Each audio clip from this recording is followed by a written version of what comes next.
Apóstoles de los Dos Corazones, continuamos con nuestras charlas sobre San José en este año especial dedicado a él.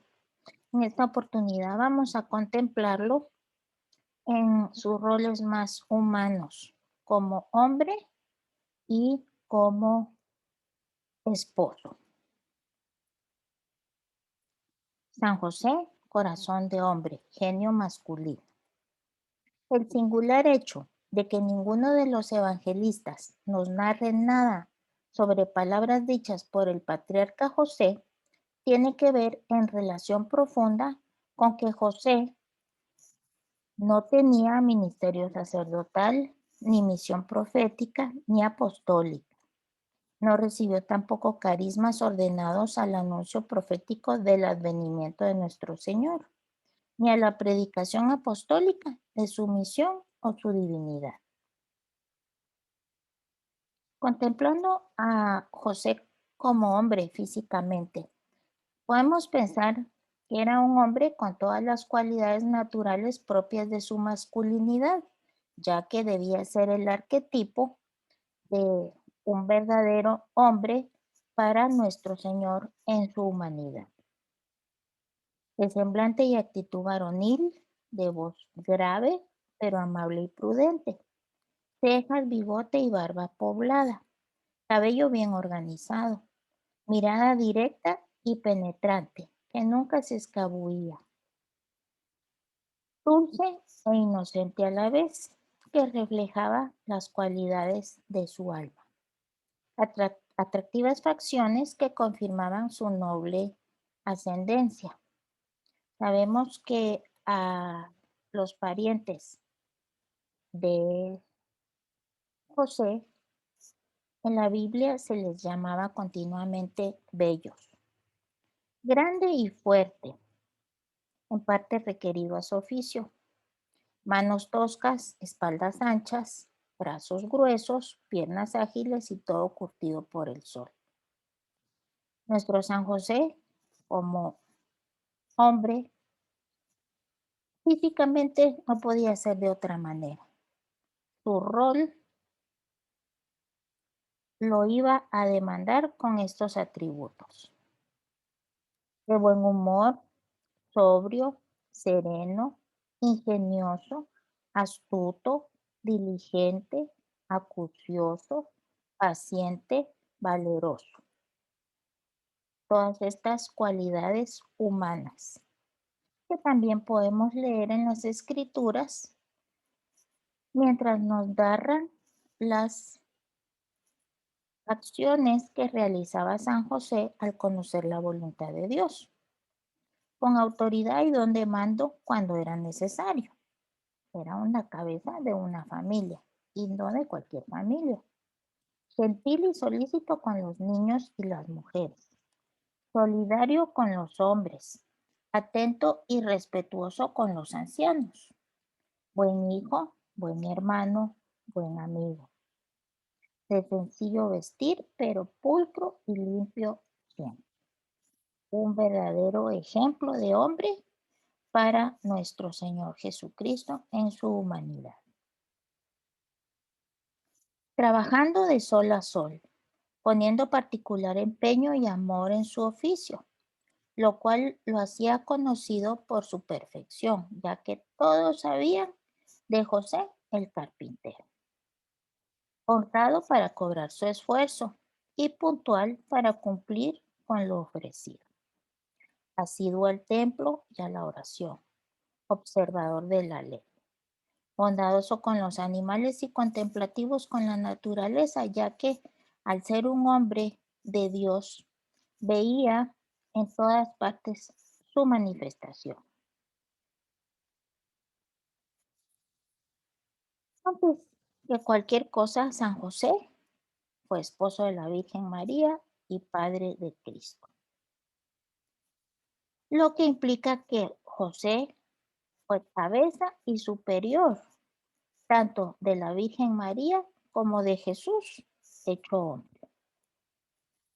En segundo lugar, fue singular el amor y la reverencia hacia José, tanto de la Virgen María como de Cristo. O sea, reconocía Jesús y María, la autoridad de San José sobre la Sagrada Familia y por lo tanto lo reverenciaban como tal, pero conocían también su enorme amor para ellos y ellos lo correspondían de la misma manera. Veían en primera persona sus esfuerzos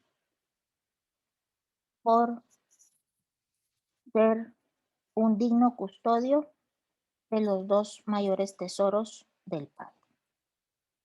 Juan Gerson, el gran josefólogo, nos dice en su sermón sobre la Natividad de la Virgen: oh totalmente hombre admirable José, es tu sublimidad, oh dignidad incomparable, que la Madre de Dios, Reina del cielo y Señora del mundo, no se desdeñe de llamarte su dueño.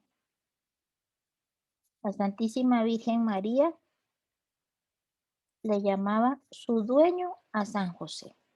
¿Por qué? Porque San José era real y legítimamente su verdadero esposo. Y eso lo vamos a desgranar más adelante. José el trabajador. La expresión cotidiana del amor de San José por la Sagrada Familia fue, sin lugar a dudas, el trabajo. El texto evangélico precisa el tipo de trabajo con que José trataba de asegurar el mantenimiento de su familia. Era carpintero y esto era lo que abarcaba su vida, el trabajo de carpintero.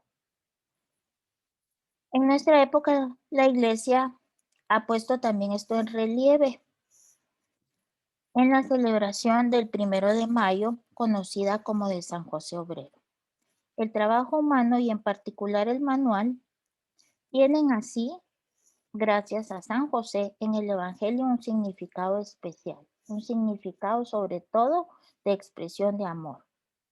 Junto a la humanidad del Hijo de Dios, el trabajo ha formado parte del misterio de la encarnación, porque José enseñó a su Hijo Jesús, la segunda persona de la Trinidad, a trabajar en su oficio, de tal manera que de esta forma quedó redimido el trabajo.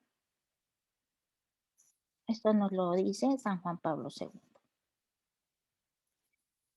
De todas las virtudes de San José, que sabemos que las tiene todas a el mayor grado posible de todos los santos, tenemos que reconocer sobre todo la virginidad, la humildad, la valentía y vigor y la constancia y perseverancia, que son virtudes en las cuales se distinguió de forma sobrenatural. La virginidad de José.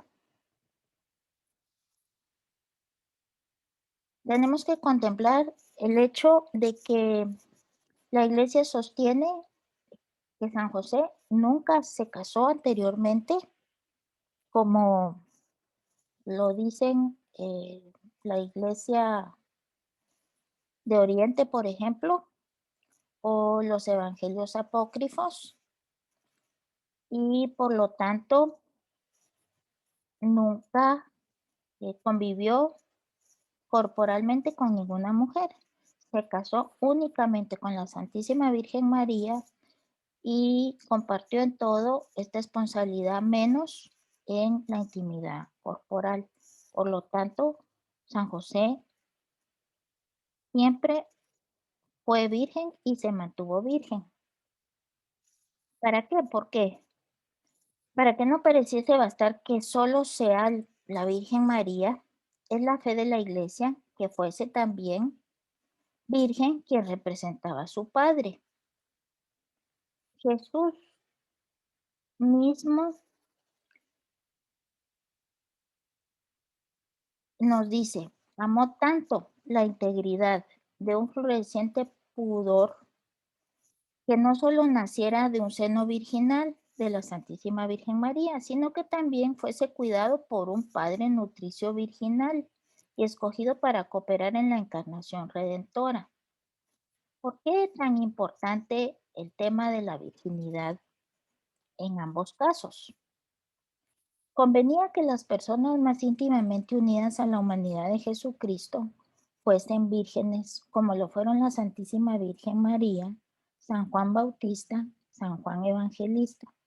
Y San José estuvo más íntimamente ligado a la humanidad de Cristo que cualquier otro hombre, por lo tanto, también debió de ser virgen.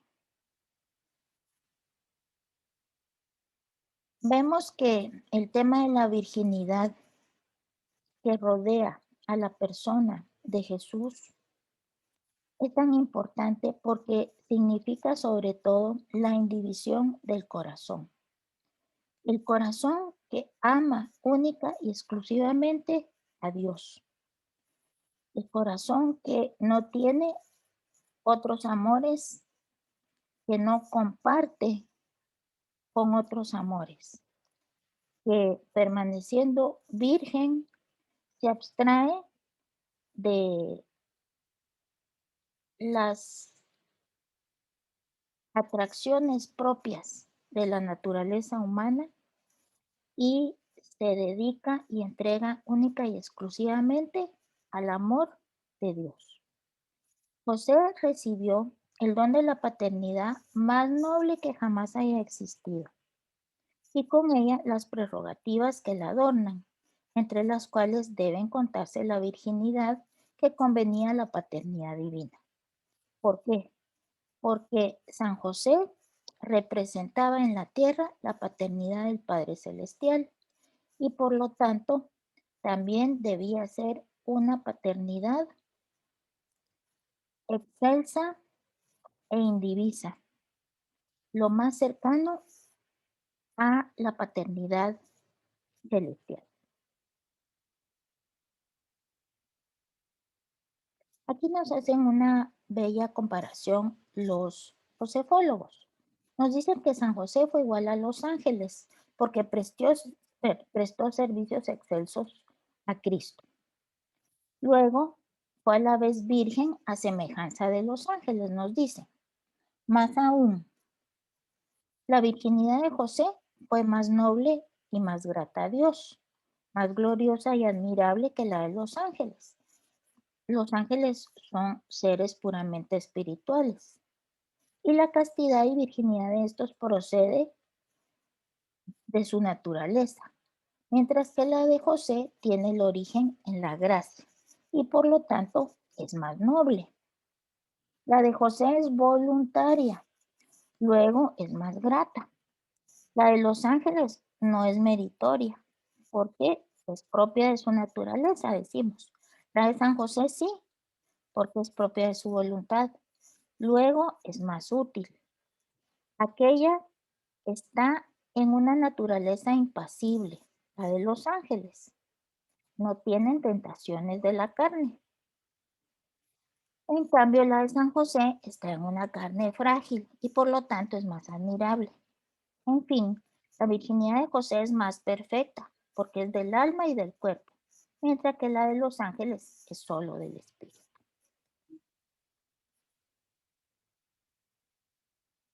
Así como la bienaventurada Virgen extinguió todo desorden de apetitos, como lo enseña Santo Tomás, así también San José.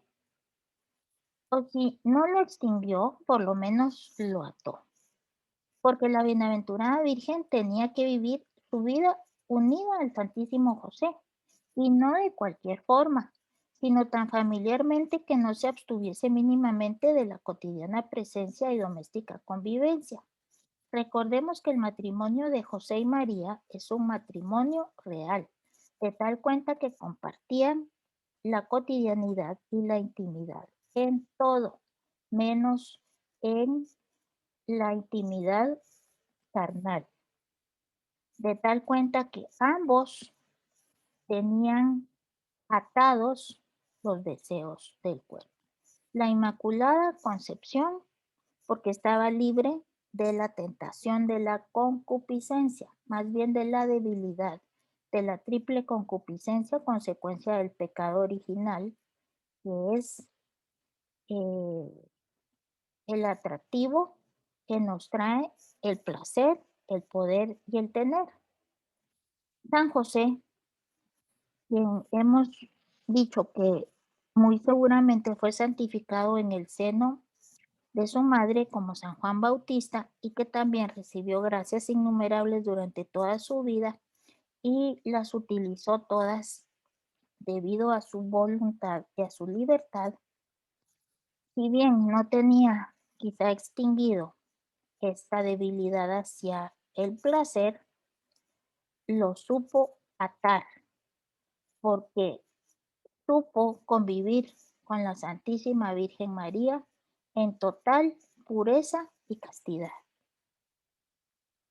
Así pues, habiendo dado el Señor a la Virgen María a San José para que le fuese ayuda semejante a sí misma, especialmente en las virtudes concernientes a su convivencia conyugal, con la que era máximamente congruente la extinción o la represión de la concupiscencia de José.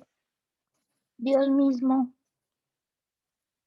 pensó desde toda la eternidad en San José como para la ayuda adecuada de la Santísima Virgen María como su esposo.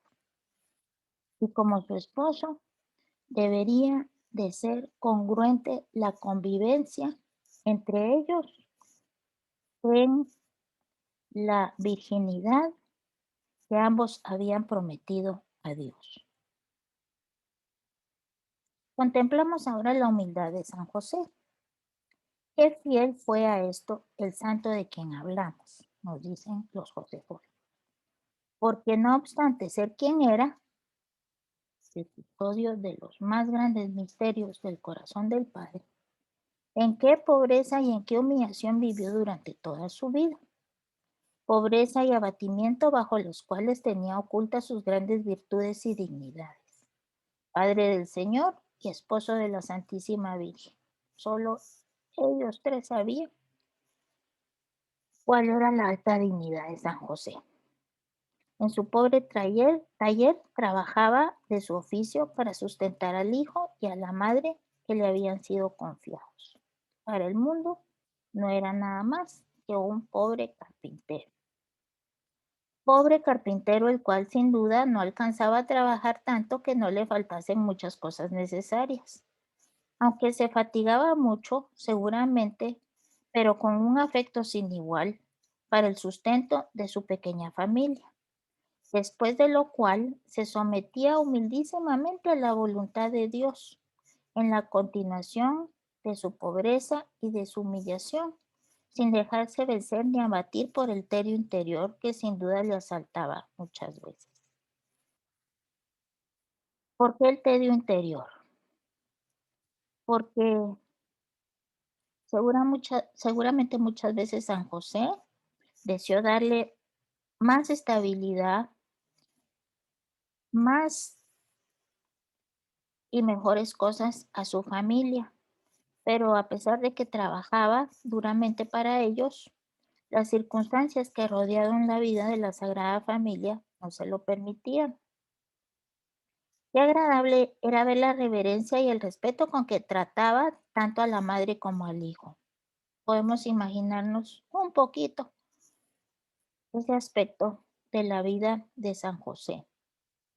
Cómo vería y trataría a Jesús y a María, sabiendo que Él era su custodio y su cabeza, pero el más indigno de serlo, ya que María era en la Inmaculada y Jesús la segunda persona de la Trinidad. Qué admiración y profundo anonadamiento sentía junto a ellos, al verse tan honrado por nuestro Señor y Nuestra Señora, que se rendían obedientes a sus voluntades y nada hacían de su mandato.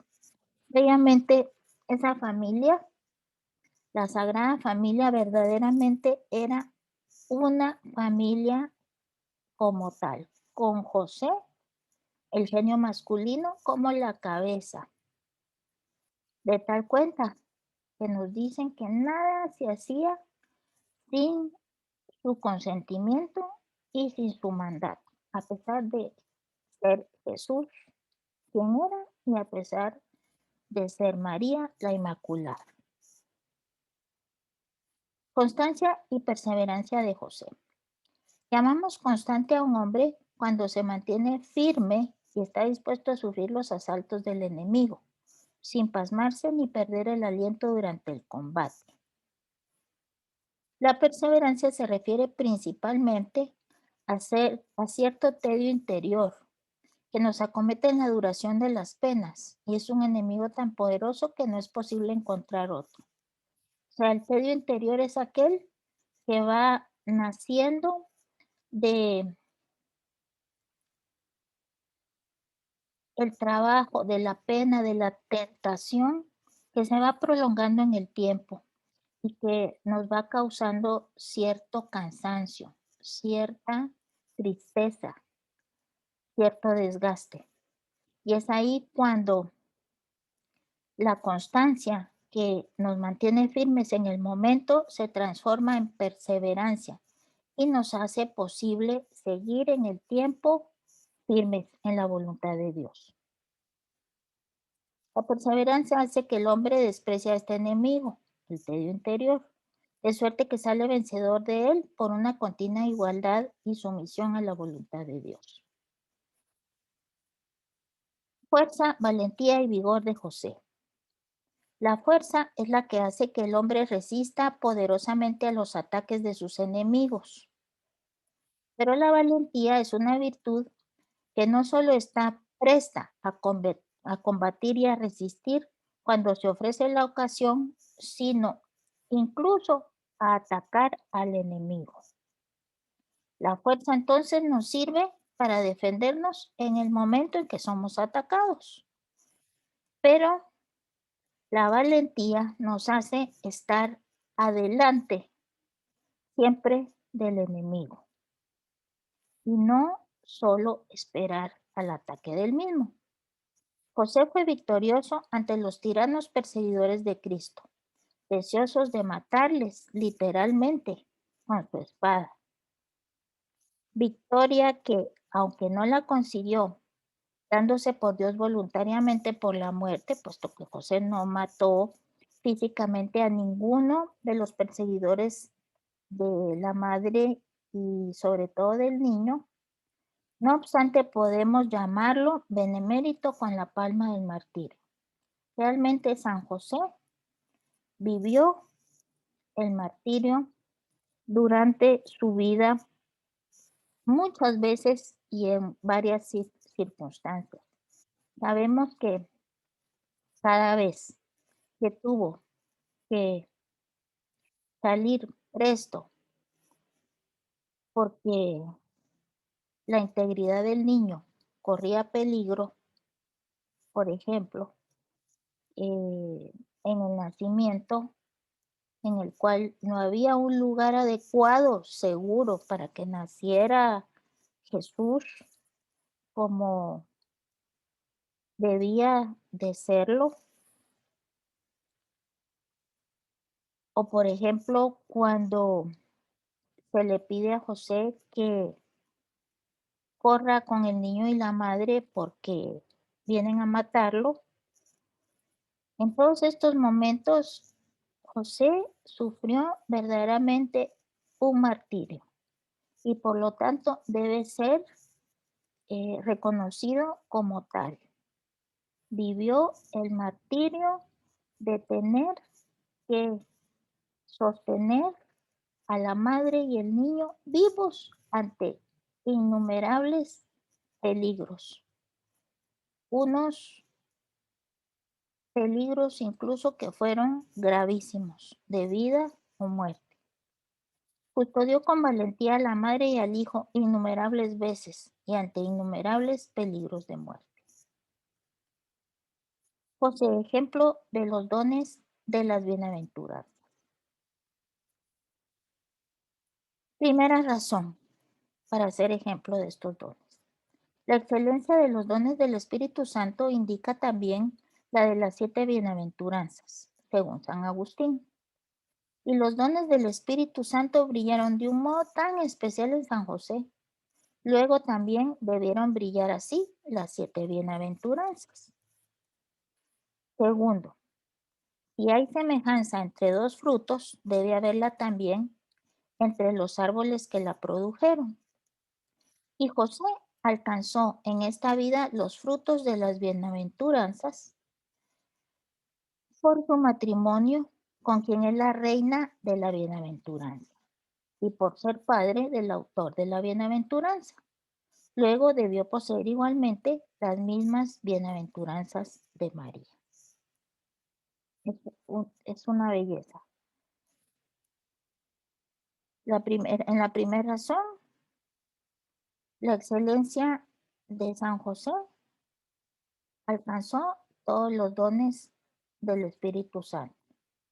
La segunda razón, la convivencia con Jesús y María, le alcanzaron también todos los dones de las bienaventuranzas. Tercera razón, José hizo en esta vida las veces de los querubines, de los ángeles, pues fue elegido para custodiar el paraíso terrenal, es decir, a la Santísima Virgen y al árbol de la vida, el mismo Cristo. Así pues, lo mismo que ellos en el cielo, debió poseer él en esta vida todas las bienaventuranzas posibles. Justo Dios nos dice el paraíso terrenal, y el paraíso celestial tiene todas las bienaventuranzas posibles. Por lo tanto, él debió vivir en este paraíso terrenal las mismas bienaventuranzas. Cuarto, si los grados de las bienaventuranzas brotan de la caridad como de su raíz, debió ser en San José extraordinaria en todos sus grados, pues lo fue él mismo también en la caridad. Sabemos que el amor fue signo distintivo de la entrega de la misión que San José debía de desarrollar como custodio de los dos más grandes misterios de el Padre. Sin una caridad profundísima y excelentísima, no hubiera podido ser capaz de realizar esta tan noble misión.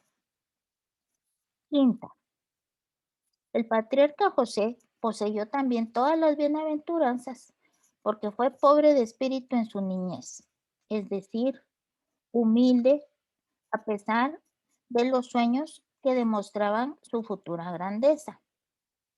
Manso con sus hermanos en la adolescencia, sabio en su juventud, pues hablaba sabiamente entre los reyes, fuerte en su edad viril, amante ante toda la justicia, misericordioso en su ancianidad y toda su vida casto, pacífico y honesto. Miren qué hermoso. Nos están hablando en esta quinta razón de por qué José vivió todas las bienaventuranzas.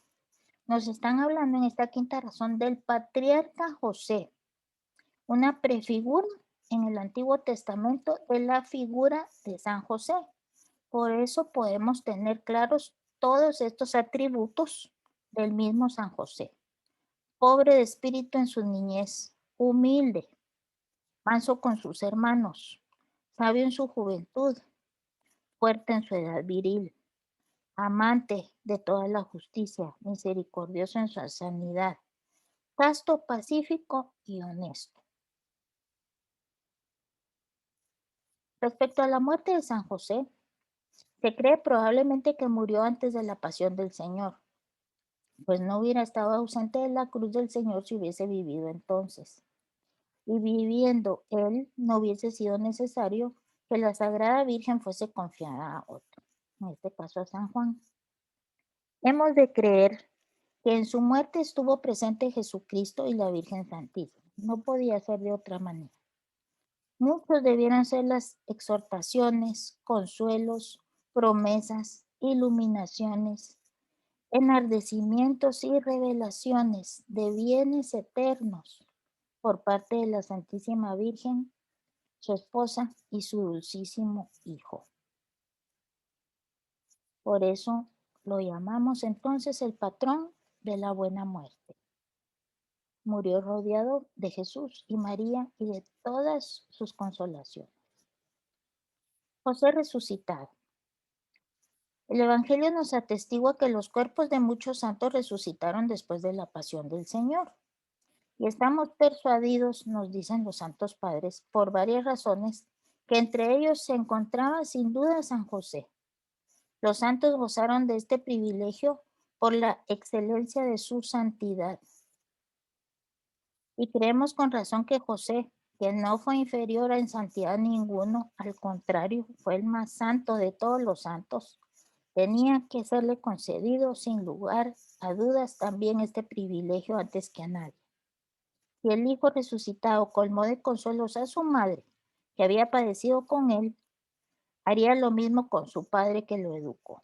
Por tanto, es posible que José fuera uno de tantos de los que se aparecieron a muchas personas, y en particular a la Santísima Virgen María, después de la muerte de Jesús.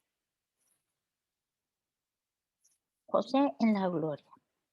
Con la opinión de importantísimos doctores que se atreven a afirmar que en el cielo, junto a Cristo el Señor y después de la Virgen Madre de Dios, está José, colocado en el sublime trono de la gloria, que sobrepasa en felicidad a todos los demás bienaventurados. Siendo así que la gracia no quita la naturaleza, ni tampoco la gloria, sino que más bien la eleva y la perfecciona. La gracia eleva la naturaleza y la gloria eleva la gracia. Pensemos que si por un vínculo natural surge una obligación del hijo al padre y de la madre a su esposo y de uno al otro, ¿cómo será del hijo a la madre, al fidelísimo, vigilantísimo y cuidadoso custodio nutricio José, que fue la cabeza de María, teniendo sobre ella autoridad, dominio e imperio, y del mismo modo de su hijo Jesús? ¿Qué quiere decir todo esto? Que si en la naturaleza José fue todo lo que fue para Jesús y María, necesariamente, necesariamente, ya que la gloria perfecciona la gracia y la naturaleza, San José tiene que estar glorificado junto a Jesús y a María. No puede ser de otra forma. Ahora vamos a pasar a la contemplación más bella de todas. José, corazón de esposo, verdadero amor.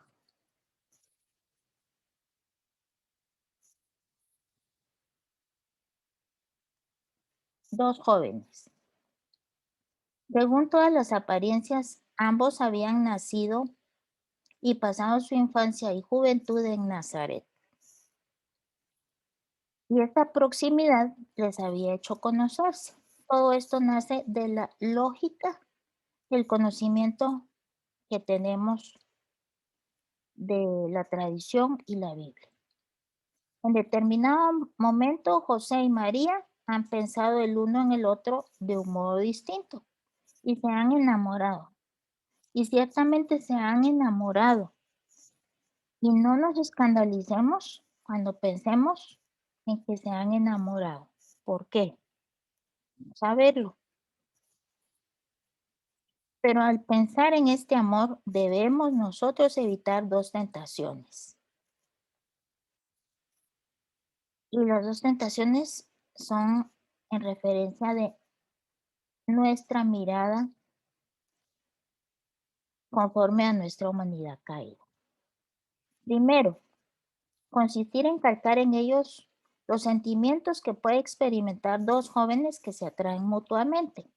Esto sería inconveniente para dos seres extraordinarios, plenamente entregados a Dios y cuyo amor solo podría surgir de Dios. Acordémonos entonces que no estamos hablando de cualquier joven, ni de Jesús ni de María. Son dos personas predestinadas, elegidas desde toda la eternidad a estar unidas de una manera única y singular al orden hipostático en relación a Jesús mismo y que no pueden ser vistas ni interpretadas con nuestros ojos. La otra tentación sería la de sustraerlos a la condición humana y negar que entre ellos hubiera podido nacer un amor auténtico. Su amor fue, por el contrario, el único verdadero si damos a la palabra amor su pleno sentido, porque no había interferencias de deseos, de torpeza, de tendencias adversas que corrompieran sus sentimientos. Recordemos que estamos hablando de la Inmaculada y que estamos hablando de San José, aquel que fue santificado, muy posiblemente santificado en el seno materno y que recibió gracias innumerables para cumplir su misión.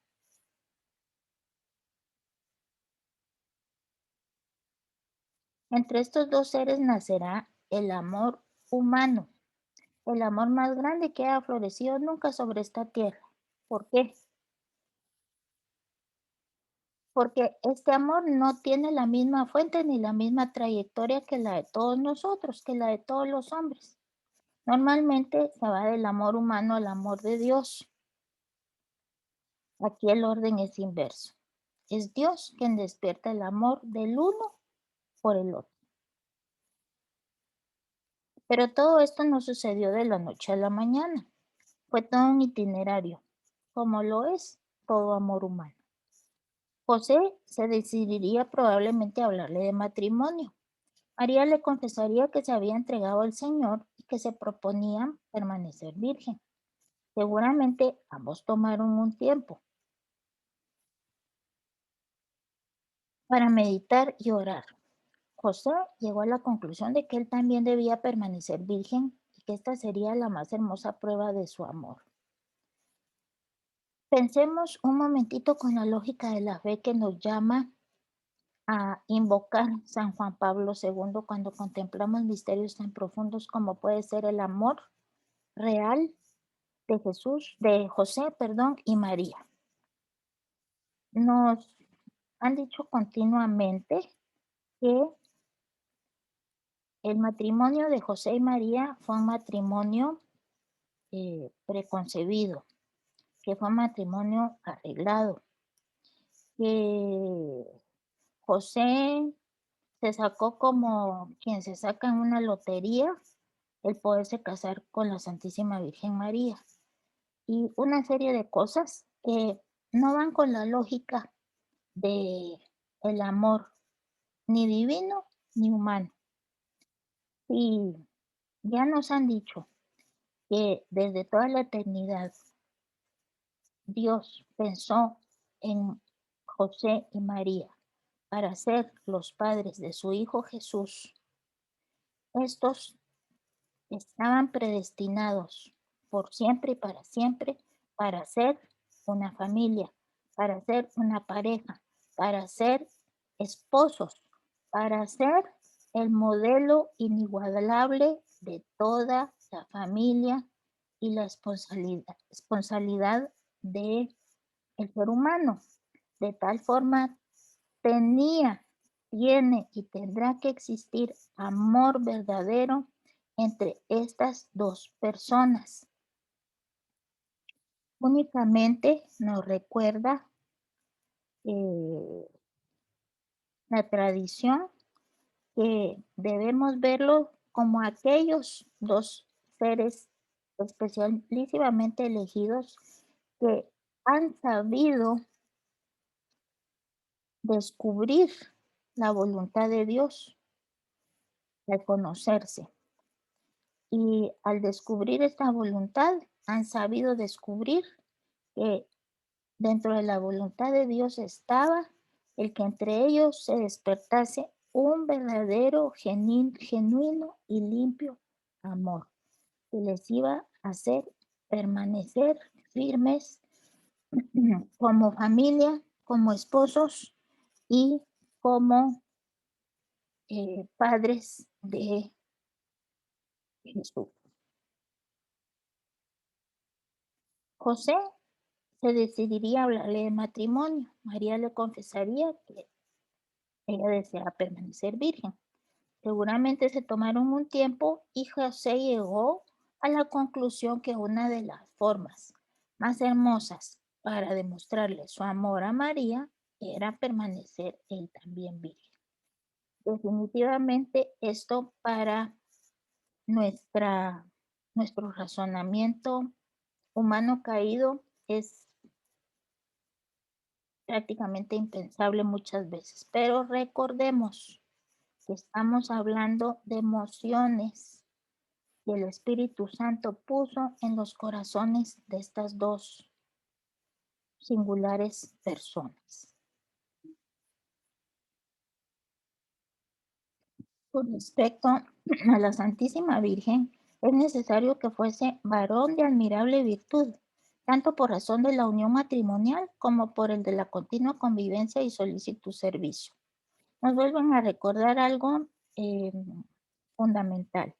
Tenía que ser el esposo de la Santísima Virgen María, la Inmaculada, quien había prometido su virginidad a Dios, un hombre extraordinario que fuera capaz de ofrecer él también su virginidad como custodio de la virginidad de la Inmaculada y poder de esta manera convivir en todo como un verdadero matrimonio, pero sin la intimidad de la carne.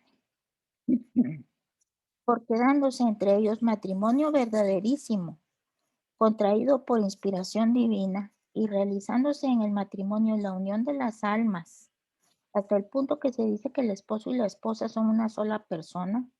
¿Cómo puede un entendimiento discreto pensar que el Espíritu Santo uniese con una unión tan estrecha como lo es el matrimonio, un alma tan pura como la de la Virgen, sino a otra alma que le fuese en todo semejante en virtud? O sea, como tantas veces nos choca que se diga o se insinúe que la Santísima Virgen María fue elegida entre todas las mujeres al azar para ser madre de Dios, un pensamiento tan ridículo e insultante. De la misma manera, de la misma manera es ridículo e insultante pensar que cualquier hombre que pasaba por ahí, que era necesario para servir de cara a un aparente matrimonio, fuera elegido, decimos, al azar. Tenía que ser, como la Santísima Virgen María, alguien predestinado, preparado y especial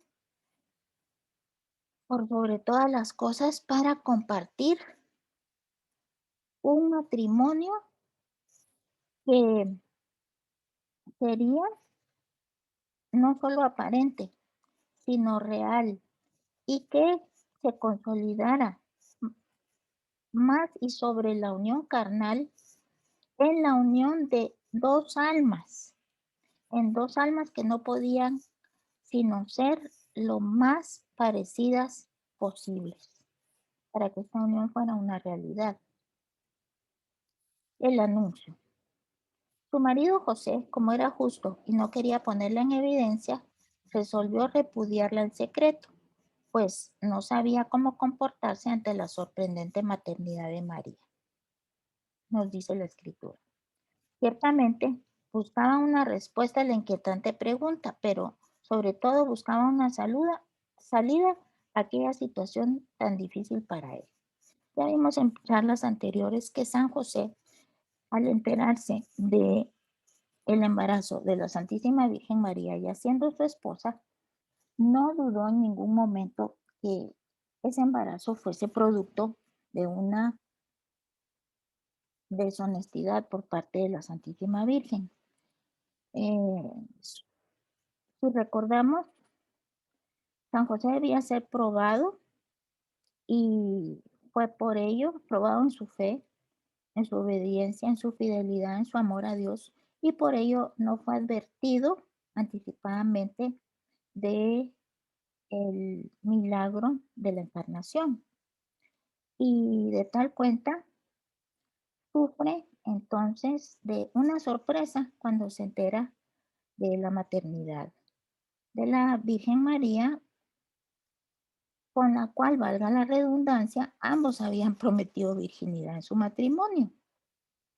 Resulta entonces que el impacto que vive San José es debido a que él, al creer verdaderamente, tanto como si la Santísima Virgen María se lo compartió personalmente, como podemos creer, ya que ellos se conocían profundamente, se amaban profundamente y oraban juntos, amaban juntos a Dios y seguramente todo lo compartía entre ellos.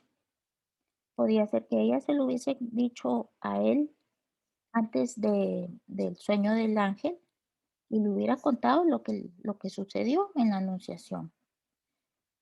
Y de cualquier forma, San José, creyendo en ella, porque él mejor que nadie sabía quién era ella, la conocía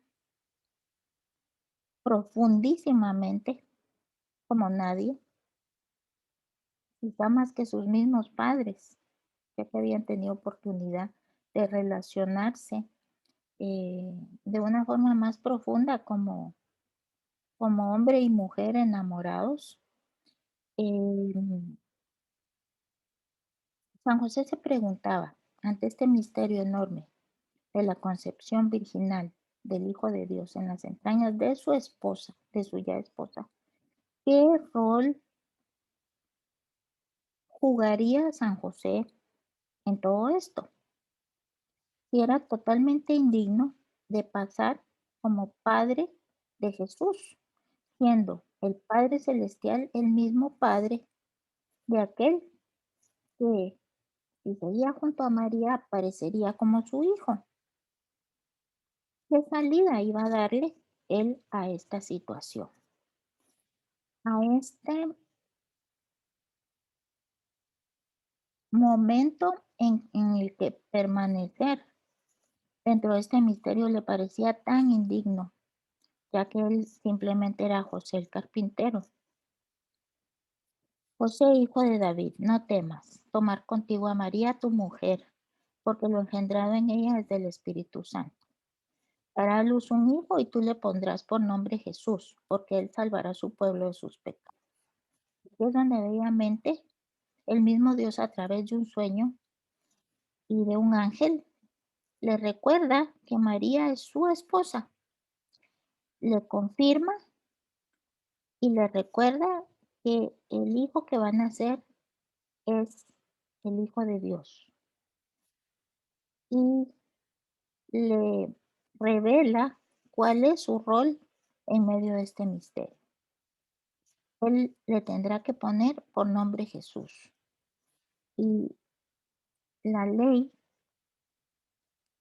en ese tiempo y en su cultura dictaminaba que solo el padre tenía la potestad de poner eh, el nombre a su hijo. Dios, dirigiéndose a José con las palabras del ángel, se dirige a él al ser esposo de la Virgen. Lo que se ha cumplido en ella por obra del Espíritu Santo expresa al mismo tiempo una especial confirmación del vínculo esponsal que ya existía. O sea, él debe permanecer como esposo de María. El mensajero dice claramente: José, no temas tomar contigo a María tu mujer. No temas permanecer dentro de este misterio. Tienes un lugar en él. Por tanto, lo que había tenido lugar antes, los desposorios con María, había sucedido por voluntad de Dios y consiguientemente habría que conservarlo. En su maternidad divina, María ha de continuar viviendo como una virgen esposa de su esposo. Esto nos lo dice bellamente con estas palabras San Juan Pablo. José vuelve a escuchar la verdad sobre su propia vocación. O sea, le es confirmado que él debe ser el padre virginal de este niño y el esposo virginal de la Santísima Virgen María. Este hombre justo, que en el espíritu de las más nobles tradiciones del pueblo elegido amaba a la Virgen de Nazaret y se había unido con ella con amor de esposo, es llamado nuevamente a este amor. A la vista de estas expresiones, no habrá que concluir que también su amor como hombre ha sido regenerado por el Espíritu Santo. Este amor que había nacido entre ellos por medio de la confirmación de Dios mismo de permanecer unidos en matrimonio, fue renovado por el Espíritu Santo en el corazón de San José. No habrá que pensar que el amor de Dios que ha sido derramado en el corazón humano por medio del Espíritu Santo configura de modo perfecto el amor humano. Es una pregunta que al relatarnos todo esto San Juan Pablo nos hace precisamente a nosotros, que no somos ni San José ni la Santísima Virgen, pero que San Juan Pablo piensa que de alguna manera regeneración del amor humano que existe entre un hombre y una mujer y que se da en el corazón de San José, con la revelación y la confirmación de su propia vocación de esposo y de hombre, amante de su esposa, podrá darse también y se da también en el corazón de cualquiera de nosotros. Matrimonio real.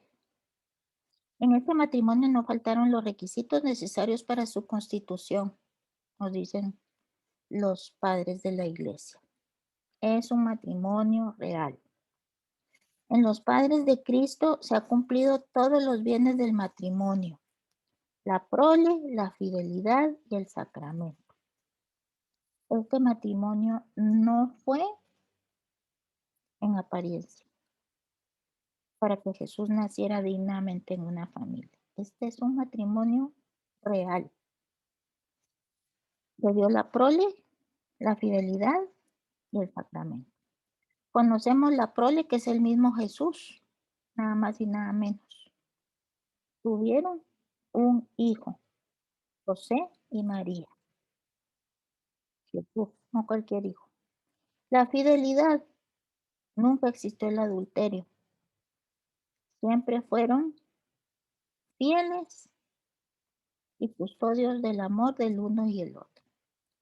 Y el sacramento, porque nunca hubo separación ni divorcio.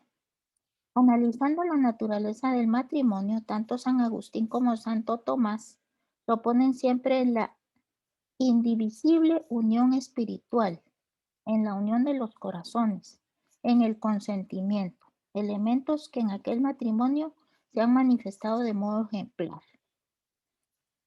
¿Qué nos quiere decir esto y qué nos quieren recalcar?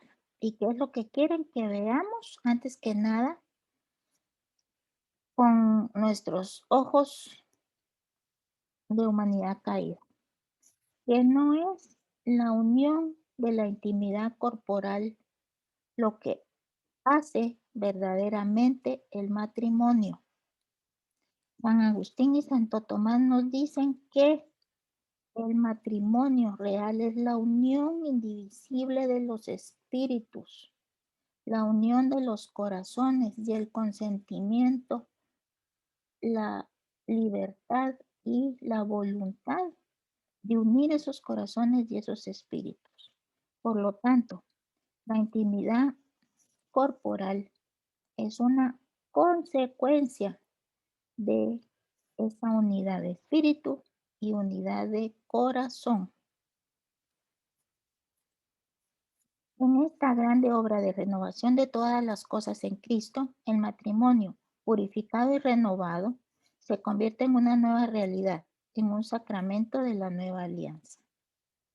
Hasta entonces, en el Antiguo Testamento, el matrimonio había sido una cosa, a tal grado que eh, ante la insistencia, se les había permitido volverse a casar, pero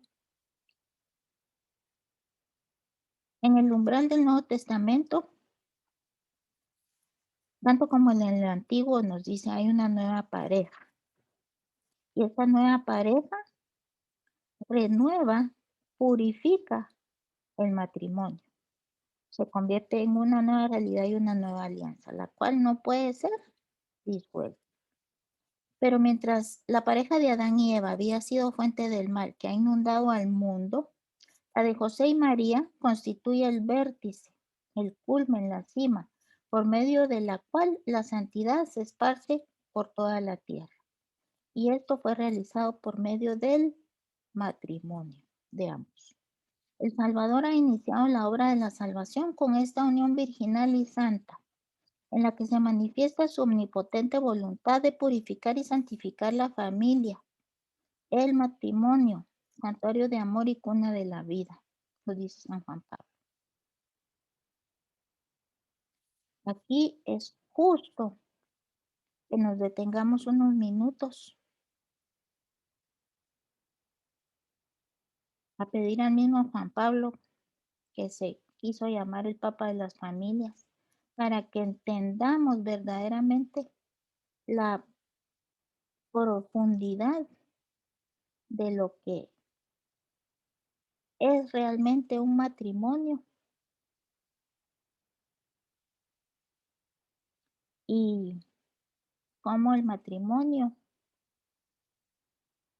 purificado, renovado, santificado, santuario de amor y vida, conforma lo que es una verdadera familia.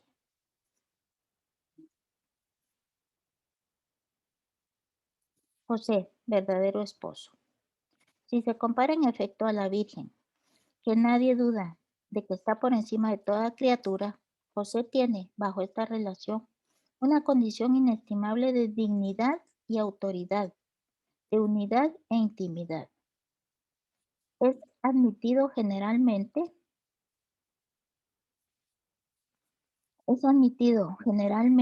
que la autoridad del esposo sobre la esposa debe existir en lo que concierne a la vida en común y es suprema, es parte del matrimonio.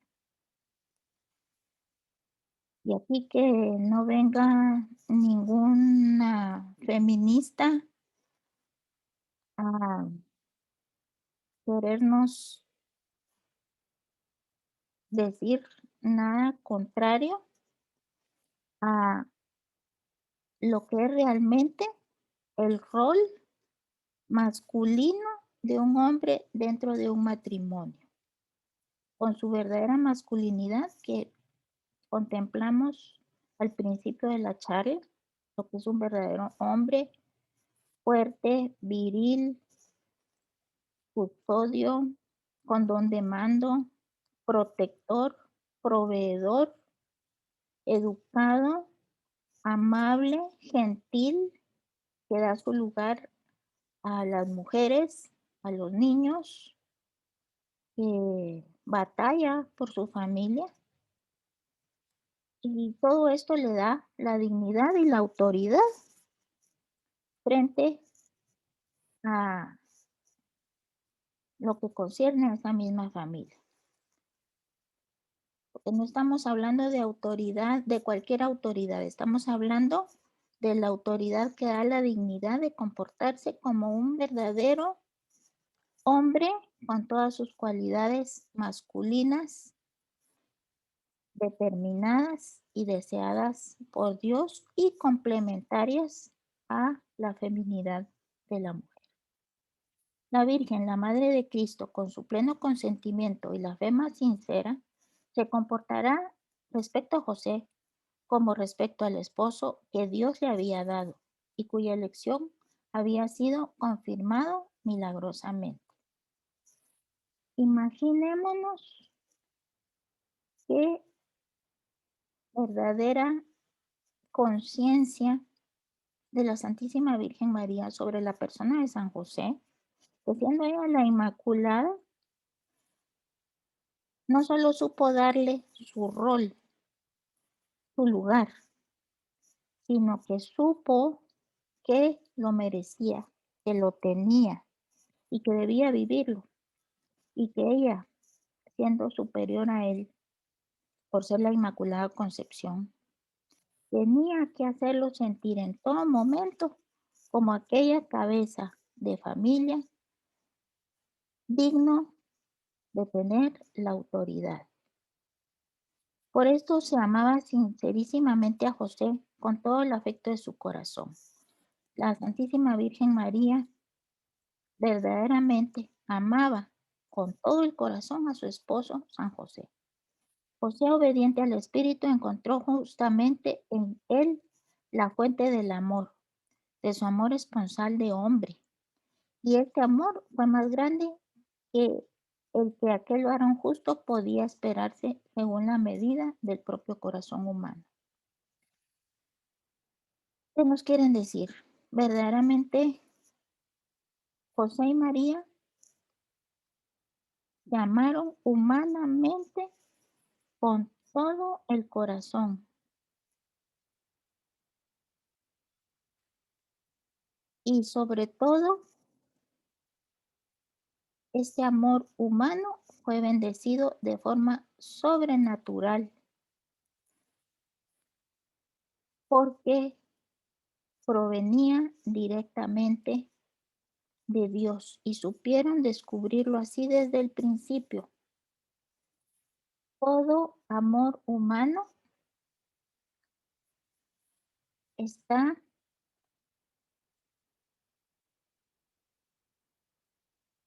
pensado desde toda la humanidad, desde toda la eternidad, por Dios. De tal cuenta que cada uno de nosotros tenemos en alguna parte del mundo y en algún momento de la historia que descubrir cuál es aquella persona que está llamada a ser nuestro esposo o nuestra esposa. Pero nosotros, caídos, perdemos el tiempo y lo que menos hacemos es rezar para encontrar a aquella persona que ha sido pensada por nosotros. En José y María fue totalmente lo contrario. En José y María se encontraron primero en Dios y después en ellos mismos. Por eso es que como hombre y mujer no pudieron amarse más ni mejor desde el inicio.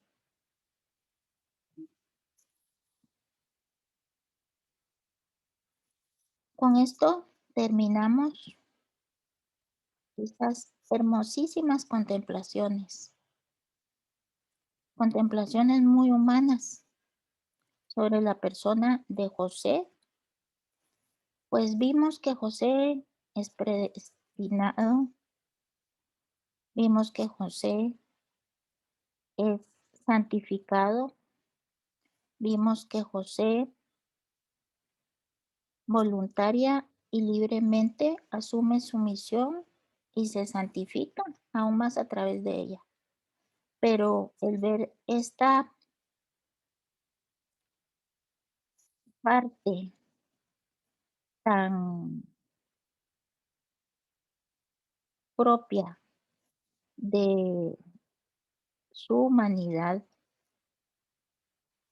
sin lugar a duda, nos hace contemplarlo desde un punto de vista más cercano a cada uno de nosotros. Vamos a pedir a San José que nos regale la gracia de revelar a cada hombre, a cada padre, a cada esposo, cuál es el verdadero prototipo de cada uno de estos roles. San José ruega por nosotros.